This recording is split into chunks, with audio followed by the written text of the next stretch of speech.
Epiko ng Ibalon, pagsilang ng mga bayani. Sa katahimikan ng sinaunang Ibalon, bumagsak ang dilim. Halimaw, dambuhala at sakuna ay nagmistulang ulap, nilalamon ang kapayapaan.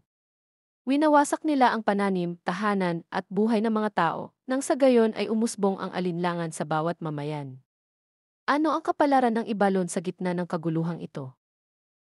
Isang liwanag ang sumiklab mula sa silangan, si Baltog, ang mandirigmang mula sa Botavara. Sa kanyang mga mata, nasasalamin ang tapang at kahandaang labanan ang kasamaan.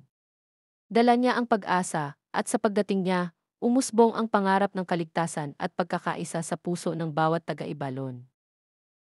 Nagising ang bayan, pinasigla ng inspirasyon mula kay Baltog.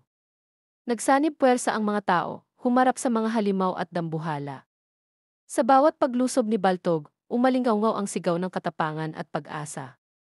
Sa kanyang mga kamay at sa kanilang sama-samang lakas, unti-unting nanaig ang liwanag laban sa dilim.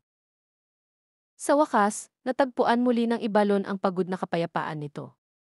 Ang mga halimaw na gumambala sa kanilang lupain ay naglaho, at sa halip ay sumibol ang bagong simula. Tumindig ang bagong bayan, dala ang aral ng pagkakaisa at katatagan mula sa epikong kwento ng kanilang tagapagligtas na si Balto. Alalahanin natin ang sakripisyo ng kabayanihan. Tayong mga kabataan ng bagong panahon, ipakita ang tapang at pagkakaisa. Sama-sama nating buhayin ang diwa ng Ibalon sa ating mga komunidad. Magsimula tayo ngayon, ang bagong henerasyon ng bayani ay nabubuhay sa ating mga puso. Sulong, mga mandirigma ng kinabukasan.